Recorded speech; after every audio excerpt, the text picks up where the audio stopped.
So people ask me all the time, why don't you talk about crypto?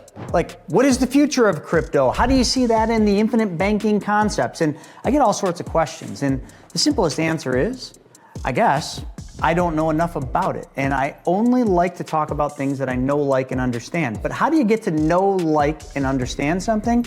You dive in. So when I got that question, me and my team, well, we dove in. We dove into crypto. We dove into the history of crypto and Bitcoin. We dove into what the future looks like of blockchain, crypto, and everything we know to be digital currency. So I thought I would do a video about the past and the present, as well as diving a bit into the future so that I can learn more, so you can learn more, and we can all make better decisions. My name's Chris Naugle. This is What Now? What's next for crypto?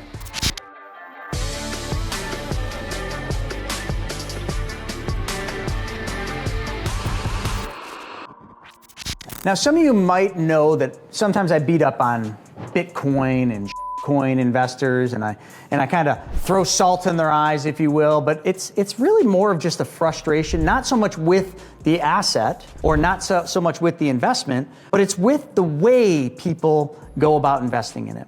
And I talk about this all the time. There's so many people investing in all these different cryptos when they don't know, like, or understand anything about them. Some of them don't even know what Bitcoin is. They don't even understand blockchain and the technology behind it or the problem that it solves. So I think one of the most rudimentary things that everybody needs to understand is all of this that we're going to talk about. What problem does it solve? Because if you can identify a problem and you can find a solution to solve that problem, well, you can help millions, if not billions of people. And I think that is what most crypto investors don't do.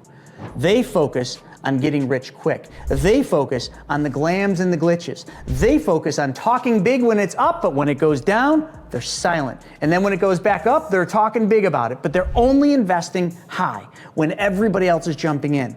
To make money investing, like any investment, I don't care if it's Bitcoin, coin, Ethereum, anything, the name of the game is buy low, sell high, and don't lose money.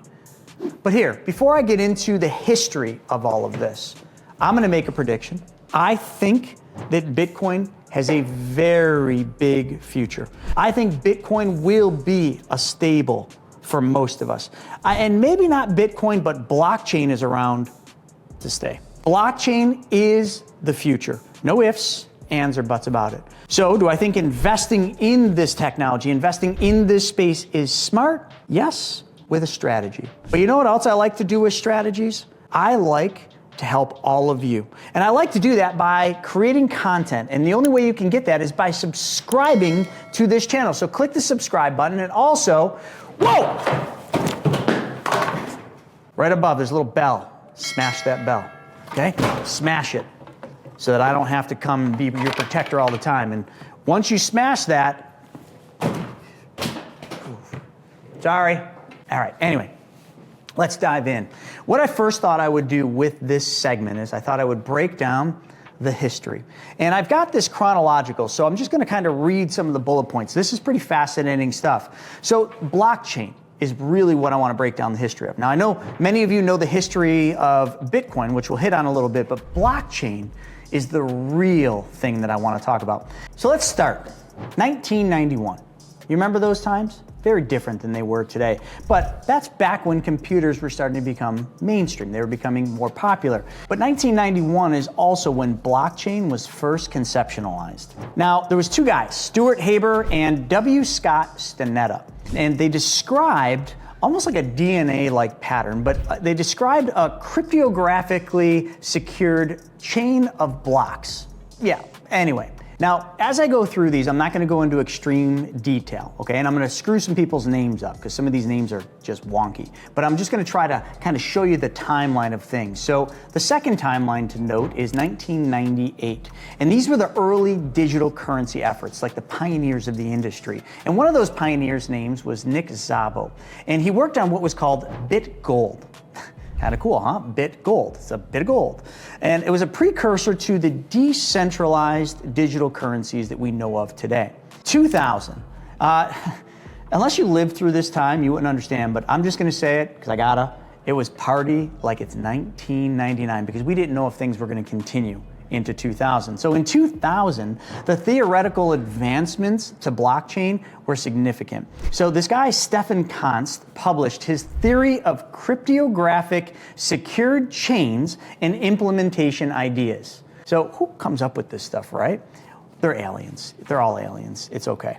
We all know aliens are real.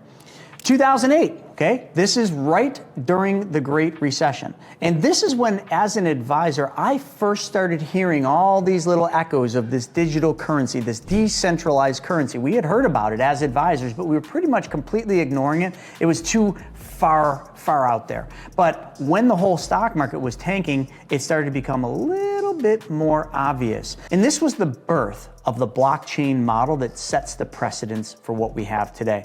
This is where some of you might start knowing some of the names. So an individual or group, we don't really know, under the pseudonym Satoshi, okay, released a white paper outlining the blockchain model. Now, I've read a bunch of books about this, and Satoshi is the main dude or thing or whatever, alien, that really pioneered this thing.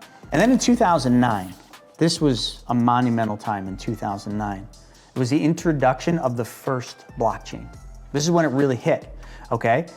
Satoshi implements the first blockchain as a public ledger for Bitcoin transactions. Again, most people back then had no clue about this and would have said, just like they did when the computer came out, that'll never work. Just like they said when the typewriter came out, that'll never work. Just like they said when the steamship came out, that'll never work. Well, you know the story there. 2014, expansion beyond currency. Kind of cool sounding, right? So the potential for blockchain and other financial organizational transactions is explored. This is where they really start pioneering it and going into it. This phase is termed blockchain 2.0, signifying its applications beyond just currency, but this is where Ethereum introduced smart contracts by incorporating computer programs into blocks. All of you staying with me here? It's going to get way better when we talk about the future, but it's important to understand the history because you can't understand what's coming if you don't understand where we came from. Now, Bitcoin has a role. It has a problem that it solves. So that's what we need to understand. And in 2008 and 2009, Bitcoin's inception, Satoshi posts a seminal white paper and launches Bitcoin, a peer-to-peer cash system independent of central authorities. Keyword, decentralized, independent, okay? No authoritative overseers. That was the number one thing that he set out for. But see, here's the impact that Bitcoin had. It wasn't the first online currency proposal. It just wasn't. It addressed several previous challenges and it became the most successful. And blockchain was the underlying technology that Bitcoin survived in. I want to make a point. Blockchain was the underlying technology for Bitcoin. And the blockchain, which was designed by Satoshi, powers the Bitcoin ledger and remains the largest blockchain handling Bitcoin transactions even today. So as we went into the uncovering of blockchain and Bitcoin and how I've kind of dove deep into the uses of blockchain as it would apply to the infinite banking concept and the future of how life insurance, specifically whole life insurance, could be used with blockchain technology, I had to first understand all of it. So a while ago, I was told to read this book, and I'm just gonna kind of flash it right here. It's called Inventing Bitcoin. It's a phenomenal book, and it really explains all the stuff that you need to know about Bitcoin, but specifically, what I think the book did a great job of is explaining the problem that Bitcoin and also blockchain solved. And that really lays the foundations for the next part of this episode. And that is, what is the future of blockchain? I think this is single-handedly one of the most fascinating things you can really wrap your head around, but it requires you to wrap your head around it. And it may not require you to invest in it right now. Now, the one thing I will tell you about, let's specifically talk Bitcoin. Bitcoin has been very correlated to the stock market. So what do I mean by correlated? Well, when the stock market goes up, Bitcoin has been going up. When the stock market goes down, Bitcoin goes down. That's a correlated asset. Now, there's no reason why Bitcoin and stocks should be correlated by its sheer fundamentals. However, it's all emotional-based investing. See, when you buy Bitcoin, there's no real value to it. There's really no fundamentals. There's nothing to really sink your teeth in. It's not like there's assets and balance sheets.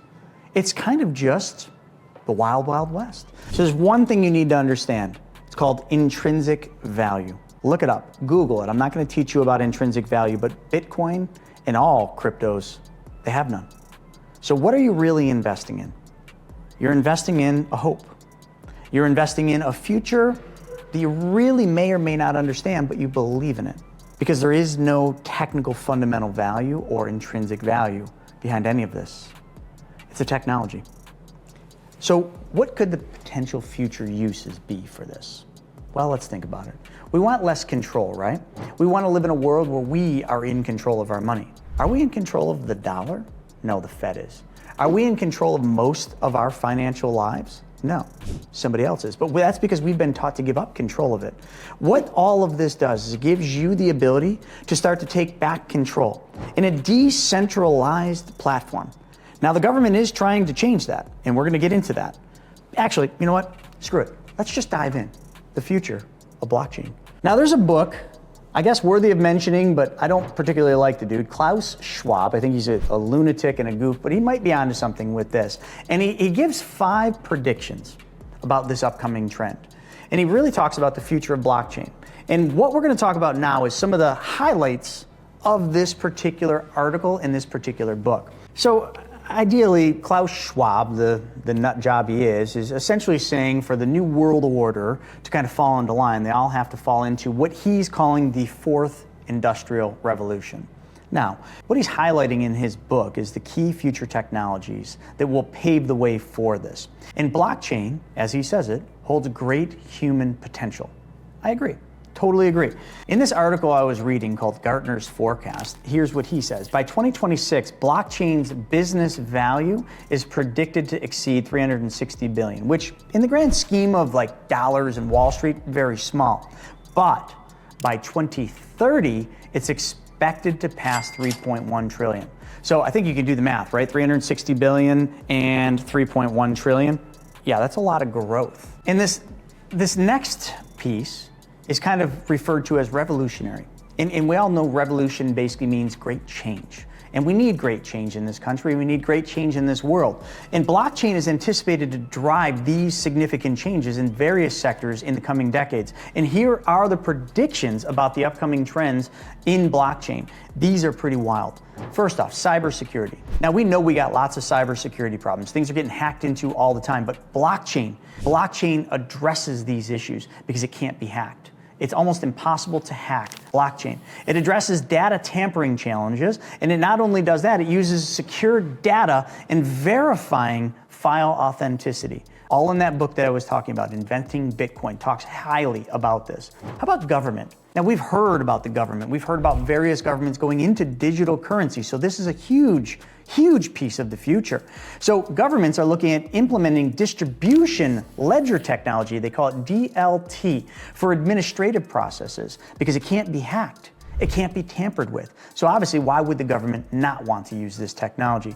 And it also enhances election security through blockchain-based voting.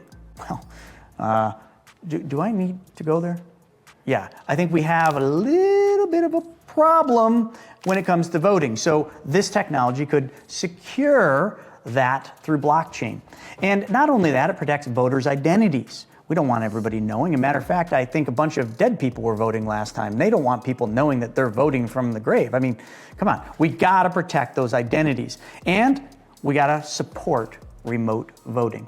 Now, we know during COVID and during the pandemic, people were voting from all over the place, the grave, from far, far lands away, and people under the ocean, actually, that don't even exist were voting. So when we talk about remote voting, this would be the most secured way to do it. Sorry, didn't mean to offend anybody in those last statements, dead or alive. This next section, this future, is one that I can envision. So, you gotta always think about things that you know, like, and understand. And me, I love the infinite banking concepts. Me and my team love the infinite banking concepts, which is essentially a process, kind of like what blockchain is. It's a process. It's a process of taking back the banking functions in your life. It will completely transform and revolutionize anyone's financial future. And my team does this day in and day out. We talk to thousands of people, and we do that by making people watch a video. And that video, if you're interested, can be found right up in my bio. It's a 90-minute video or a 10-part series. Watch that, book a call with my team, and we'll go all into it. And my team is being trained on the futures that we could see in the infinite banking concept, and the future does include blockchain.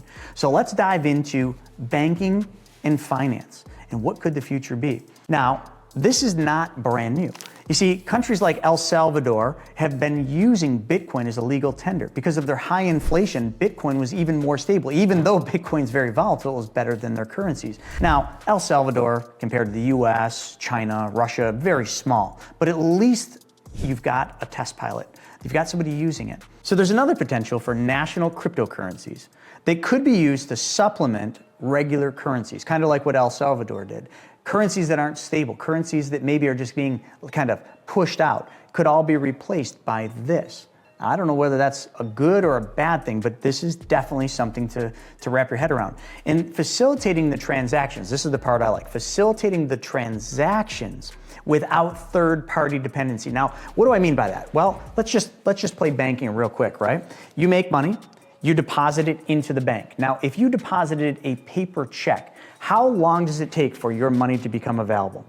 1 day, 2 days, 5 days, depending on it, right? So there's a lag.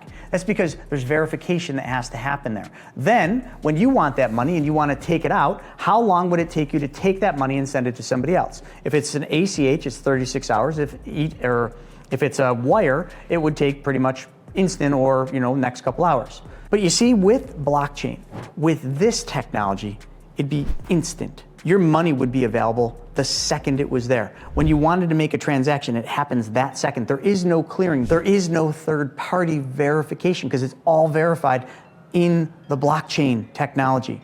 That's the thing. So when we think about the infinite banking concept, and let me just take 2 seconds on this, because I know many of you watching this, you're here because of being your own bank. So when you think about that, this speeds everything up. If everything dealing with the infinite banking concept was done using blockchain, we could have transactions happening much quicker. We'd no longer need to take loans from the insurance company that took 36 hours to make it to our account, or we'd no longer have to pay for wires. These would be instantaneous transactions, plus they'd be secured. We'd be able to track everything. That would speed up bookkeeping. That would speed up all processes. But it would also allow us, and now I'm going to kind of go outside the realm of where we're at today. It would also allow us to take a product, a vehicle, especially designed and engineered whole life, and basically take that to the blockchain, making it available to everybody throughout the world. Because right now, only in North America, US and Canada, can you get one of these specially designed whole lives. But imagine, through blockchain, you could offer these policies to everybody throughout the world. You could literally take the cash value of these policies and you could almost create a financial instrument legally, and they're doing this as we speak. We are working with the company doing this. You could take that financial instrument and you could make an almost bond-like secured investment, but it would not have the risks that treasury bonds do. There'd be no interest rate risk. There'd be no volatility risk. There'd be a lot less risk because it's all done on the blockchain. Now, I got to bring you back to reality because I do know a little bit too much about what's coming, but in today's world, whole life is the ultimate because it has a guaranteed interest rate. The companies, the mutually owned insurance companies, pay dividends. It is done in a tax-free environment. It has so many benefits. But I got to go back to the one key benefit that many people want, including governments and including banks: guarantees. And if you could take that and box it and put it on the blockchain, now you have changed banking forever. And that, I think, is the future. But let's talk about another really big field that you all know: medical. How could this be adopted into medical? Well, obviously, medical has a lot of fraud. Medical has a ton of cybersecurity risk. And that's what HIPAA and all these laws are for. With blockchain, you take all those risks away. You take all of that on the blockchain, and now all the application and patient data management, drug supply control, automated medical transaction, automated billing, all done on the blockchain. Secured. Think about that. tackling counterfeit vaccine issues with blockchain for authenticating and tracking vaccine distributions. So the gray market for the vaccines and all the drugs and contrabands, and did you realize there's a huge black market for opioids and for all prescriptions and vaccines? You pretty much could almost eliminate that by taking it to the blockchain. Marketing. I mean, come on. Anybody in business understands marketing, or at least should understand marketing. How would this help marketing? Well, number one, it would improve advertising campaign effectiveness because you would be able to track it all. It would minimize fraud on any advertising. You would not have these people stealing your identity on TikTok and then trying to get people to invest in Bitcoin things that aren't real. Don't be stupid. Are you serious? If any of you have ever gone to any of my pages and you saw somebody saying, oh, all my friends are doing this Bitcoin thing, I'm gonna give you X amount of free Bit, that's bullshit. Like, that's bullshit. So, like, blockchain could help that. No more counterfeit Chris Naugles out there. We don't need any more Chris Naugles, I'm telling you that right now. And it also would utilize an automatic censorship, removing fake accounts, validating advertising engagement. How effective is your campaign from an engagement standpoint? That's all we care about. And then there's always the collecting of data on customer behavior and psychologies. We already do that, but this would speed it up. I don't know how I feel about that. So what are some of the pros and the cons of crypto? Well, let's dive in. Let's first explain what is the definition of cryptocurrency. A digital or virtual currency secured by cryptography, making it nearly impossible to counterfeit or double spend. You can't have two of the same transactions. It exists on a decentralized network. Keyword, decentralized. And not only that, it employs blockchain technology. This is a key thing to know. Cryptocurrencies are not issued by any central authority, potentially immune to government interference and manipulation, although they're trying to manipulate it. But in today's world, that it's not able to be done. And here's one of the cons. It definitely has the potential to disrupt industries, including finance and law. But some of the advantages are it's cheaper. It's faster for money transfers, like I mentioned earlier. Like I mentioned how it could be used for the infinite banking concept. Not only that, it's resilient due to decentralization. So some of the disadvantages are the price volatility.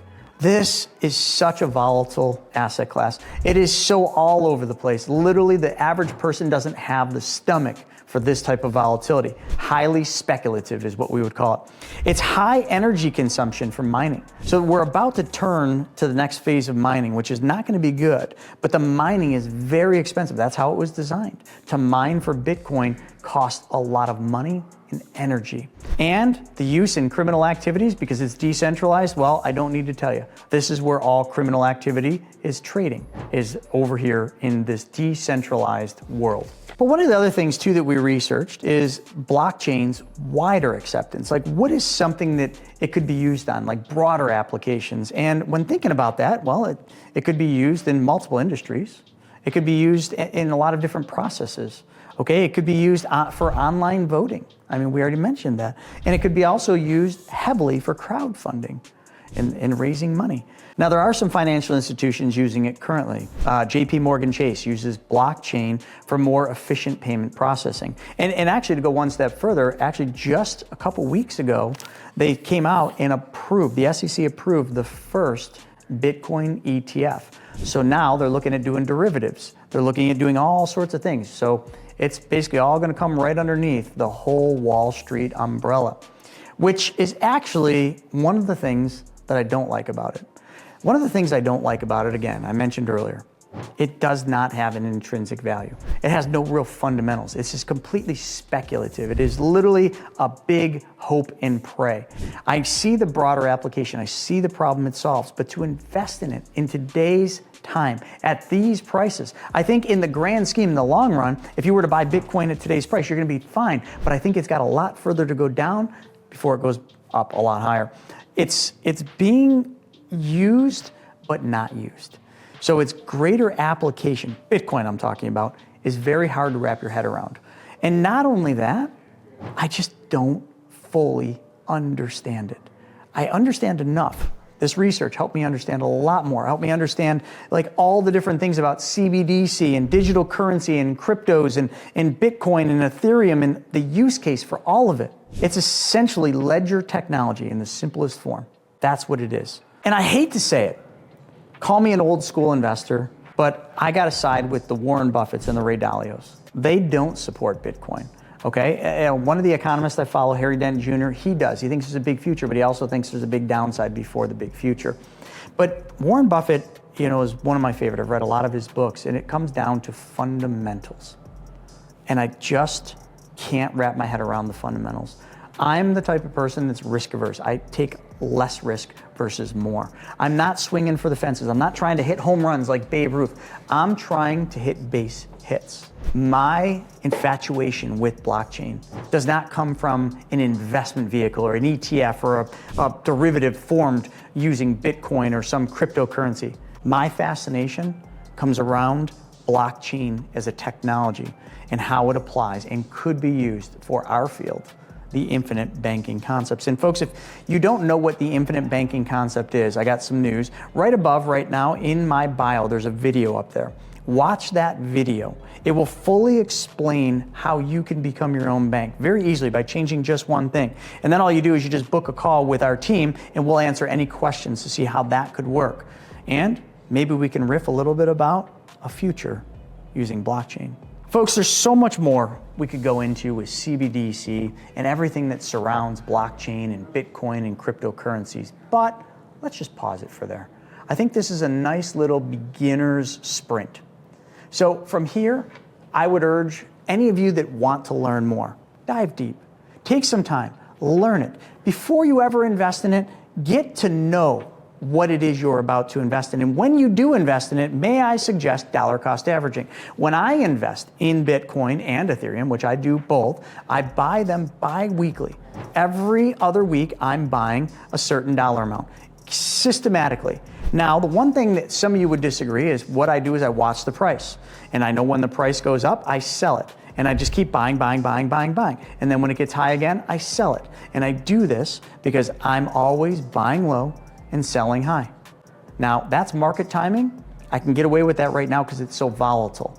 But in the long run, my plan to take positions in this on a very small level, less than 10% of my investable portfolio, because I just don't like the speculation. However you invest in it, that's up to you. But don't blindly go in because the cab driver, the Uber driver, or the Lyft driver told you, oh, it's going to the moon, because it also could be sinking like the Titanic. I did want to also give one warning. All of this stuff we're talking about, from cryptocurrency to blockchain, it is a big threat to governments. It's a big threat because it's completely decentralized. And not only that, I do know for a fact the Fed's #1 job here in the United States is to protect the dollar. And if they can't protect the dollar, they're taking down anything that challenges it. And that is something that scares me. Thanks for joining me for this crypto fabulous episode of What Now? What's next for blockchain?